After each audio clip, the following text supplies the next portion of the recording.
Okay, so today I wanted to do a video about forced abortions in China, which was inspired by Maoist Rebel News 2. I am subscribed to him on YouTube, and he posted a video today titled Republicans Claim China Forces Abortion Sterilization, and basically the video was about how supposedly the laws in China have changed, and abortions and forced abortions and forced sterilizations, it's just a myth, basically. So I have a video on my favorites. It is titled Stop Forced Abortions, China's One-Child Policy, Women's Rights Without Frontiers, which is an organization that has been basically crusading against forced abortions and forced sterilizations in China for many years now. So, when I saw this video that he posted, it really concerned me, because I'm like, okay, well, if that really doesn't happen anymore, then, well, I might take that down off my favorites, if it's really not true. So I tried a couple of times to post a comment on the video, basically posting a link to the video that I have in question marks, and basically asking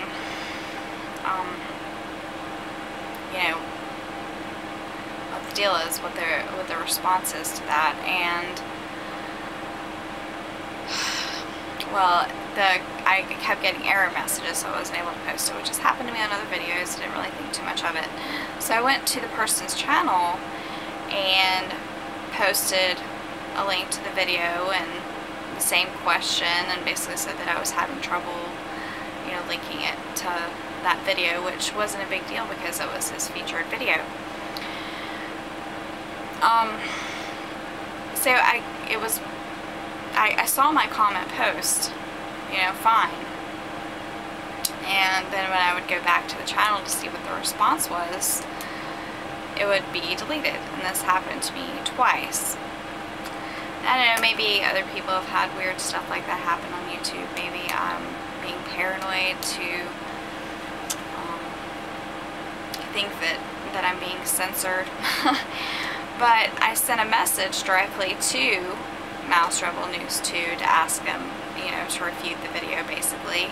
And their response was that it's a lie, and basically that sometimes in China, husbands may force their wives to get sterilized, but that it's like a misogyny, individual misogyny, and not something that the state is imposing.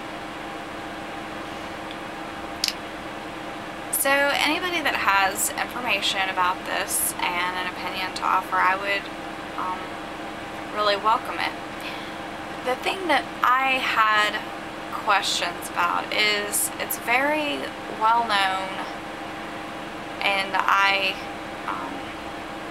can personally attest to this. My grandmother has traveled to China and interviewed people about basically Chinese persecution of Christians there, because she's Christian, and that, is a very big issue for her. And there's a lot of censorship in China. So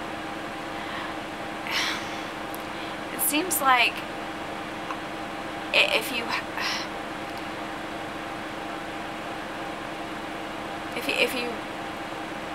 really think about it, that it would be very difficult to get accurate information out of China. And it just seemed like if he was going to make a bold claim like the Chinese government doesn't force abortions, doesn't force sterilizations on women, it seems like that's a relatively bold claim, and that you should maybe back it up with, some kind of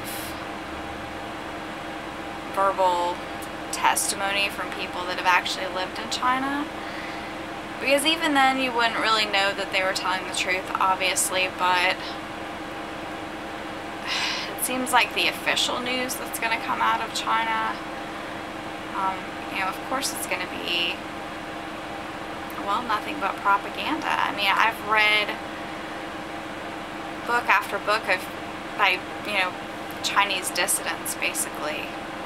And you could say, well, they don't agree with the government there, and they're just making stuff up about all the horrible persecution they suffered, blah, blah, blah. But I tend to believe a lot of the persecution stories that I've heard,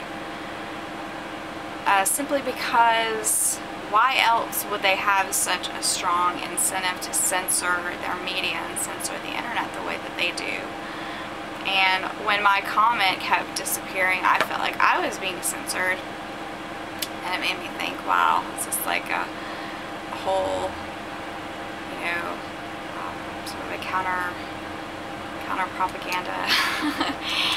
You know, I mean, for all I know, you know, Women's Without Frontiers does have some sort of anti-Chinese government political agenda, and they're taking the testimony of women who have an incentive to lie about the Chinese government. You know, I can't say that I'm an expert on the matter and I have researched this, but the email that I got back from Maoist Rebel News 2, and it wasn't even talking about forced abortions, it was just talking about forced sterilizations, but, you know, blaming it on misogyny rather than blaming it on the state. Well, it seems like the state is made up of people, and if there's a lot of misogyny in China, then why wouldn't the government in some cases behave in a misogynist manner? It's just, I don't know.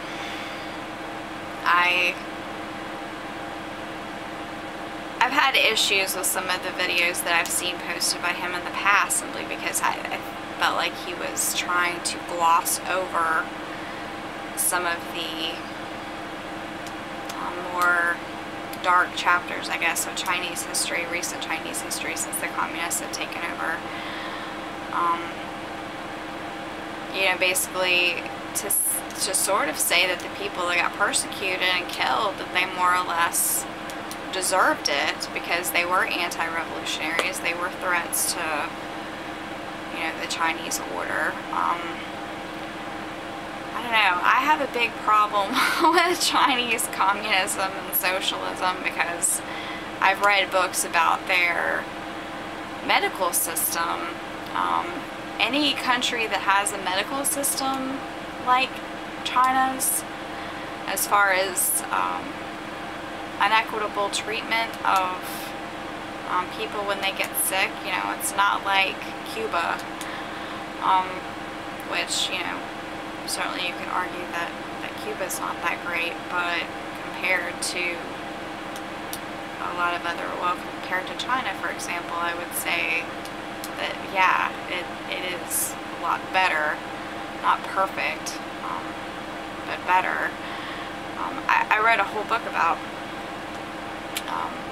various healthcare systems around the world and how most governments have more or less settled on a more socialist model for healthcare, simply because profits, basically in healthcare, providing profits basically mean that you know, that someone's not getting healthcare somewhere along the way because you know, the price is inflated, more or less. You're not paying for things at cost, you're paying for them, you know,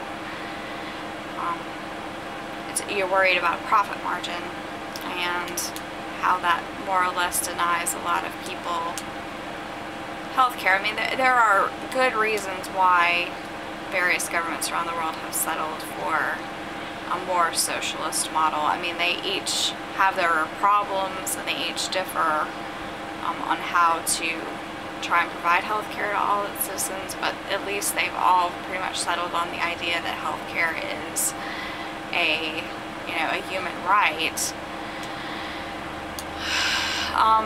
But China doesn't have any kind of socialized medicine like that. So I really don't see how they can call themselves a a truly socialist or communist country anyway. So, like I said, I